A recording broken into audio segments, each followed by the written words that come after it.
Ito ang concept ng HNS guys para mas madali nyo maintindihan. Gagawin nito is maggagawa ng bagong trend. Magre-reverse. Ito yung tsura. Ganyan. Kung titingnan mo sa patterns is head, shoulder, shoulder.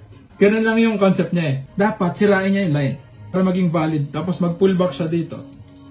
Para masabi natin siyang valid na head and shoulder. Magre-reverse na siya. Tapos mag-create siya ng bagong trend. Di-reverse na yung price. Ngayon, pag baliktad, ganito.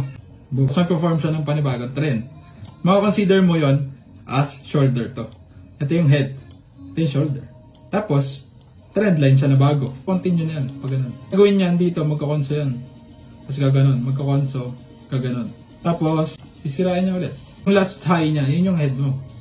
Tapos gagawin niya tong shoulder. Head and shoulder. Tapos, magkikreate na siya ng panibagong trend ulit. Sisirain niya ulit.